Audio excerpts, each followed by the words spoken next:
வணக்கம். சற்று முன் கிடைக்கப்பெற்ற மிக முக்கியமான செய்தி ஒன்று வெளியாகி உள்ளது. தமிழக முதல்வர் ஸ்டாலின் கட்டுப்பாட்டில் ஆளுநர் செயல்பட தேவையில்லை. உச்சநீதிமன்றம் வழங்கிய உத்தரவால் தற்பொழுது ஆளுநருக்கு சாதகமாக தீர்ப்பாகவும் உச்சநீதிமன்றத்தில் முதல்வர் ஸ்டாலின் செருப்படி வாங்கியதாகவும் தற்பொழுது ஆளுநருக்கு ஆதரவானவர்கள் இணையதளங்களில் வைரலாக பதிவுகளை செய்து வருகிறார்கள். குறிப்பாக தமிழ்நாடு ஆளுநர் RN ரவி அவர்கள் சார்பில் உச்சநீதிமன்றத்தில் எழுத்து மூலமாக வாதங்கள் தாக்கல் செய்யப்பட்ட நிலையில் ஆளுநர் சார்பில் தாக்கல் செய்யப்பட்டுள்ள வாதத்தில் என்ன குறிப்பிடப்பட்டுள்ளது என்பதை நாம் பார்க்கும் பொழுது, அரசியல் சாசனத்தின் கீழ் ஆளுநருக்கு தனிப்பட்ட அதிகாரம் உள்ளது.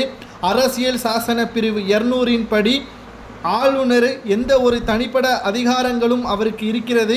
மாநில அரசு அவரை கட்டுப்படுத்த முடியாது என்றும் உச்சநீதிமன்றத்தின் முந்தைய தீர்ப்புகள் அடிப்படையில் ஒரு மசோதா மீதான ஒப்புதல் நிறுத்தி வைக்கப்பட்டால் அந்த மசோதா செயலிழந்து விட்டதால் அந்த மசோதாவை மீண்டும் சட்டசபையில் நிறைவேற்றி மீண்டும் ஆளுநருக்கு அனுப்பும் பொழுது அதன் மீது ஒப்புதல் வழங்க வேண்டும் என்ற கட்டாயம் ஆளுநருக்கு கிடையாது.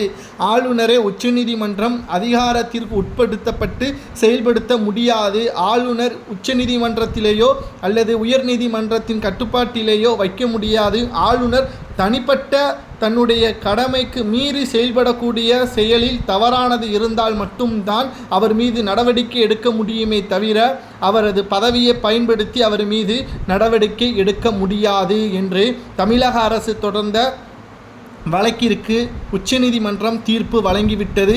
இதனால் ஆளுநருக்கு எதிரான இந்த வழக்குகள் நீதிமன்றத்தில் அரசியல் சாசன அமர்வுக்கு மாற்றம் செய்து விசாரிக்கலாம் என எழுத்துப்பூர்வமான வாதத்தில் தற்பொழுது தெரிவிக்கப்பட்டுள்ளது. இதனால் முதல்வர் ஸ்டாலின் அவர்களுக்கு மிகப்பெரிய ஒரு அவமானமாக மாறிவிட்டது. ஆரம்பத்தில் 2 முறை தமிழக அரசிற்கு சாதகமாக தீர்ப்பு வந்தாலும் இறுதியான உத்தரவு ஆளுநரை உச்சநீதிமன்றம் கட்டுப்படுத்த முடியாது, தமிழக அரசு கட்டுப்படுத்த முடியாது. காலாவதியான மசோதாக்களை மீண்டும் சட்டசபையில் நிறைவேற்றி அதை மீண்டும் ஆளுநர் மாளிகைக்கு அனுப்பி வைக்க வேண்டும். அது ஆளுநர் எடுக்கக்கூடிய முடிவுதான் இறுதியான முடிவு என்றும் அவரை எந்த ஒரு தொந்தரவும் செய்யக்கூடாது என்றும் தற்பொழுது உச்சநீதிமன்றம் தீர்ப்பு வழங்கியது சரியா தவறா? ஏற்கனவே தமிழக அரசு செய்யக்கூடிய ஊழலும் தனியாருக்கு சாதகமான மசோதாக்களை அனுப்பி வைத்ததன் காரணமாகத்தான் மசோதாக்கள் நிறுத்தி வைக்கப்பட்டதாக ஆளுநர் தரப்பிலிருந்து தகவல்கள் வெளியாகி இருந்தன. தற்பொழுது மீண்டும் ஆளுநருக்கு சாதகமாக இந்த வழக்கு முடிவடைந்திருப்பது தமிழக அரசிற்கு மிகப்பெரிய ஒரு அவமானமாகவும், ஏற்கனவே இந்த வழக்கு தொடர்வதற்கு முன்பாக வழக்கறிஞர்கள் இந்த வழக்கை தொடர வேண்டாம், ஆளுநருக்கு சாதகமாகத்தான் வரும் என்று கூறியிருந்தார்கள். தற்பொழுது அதை கேட்காமல் ஆளுநருக்கு எதிராக வழக்கு தொடர்ந்து அவமானப்பட்டு உள்ளார் ஸ்டாலின் அவர்கள்.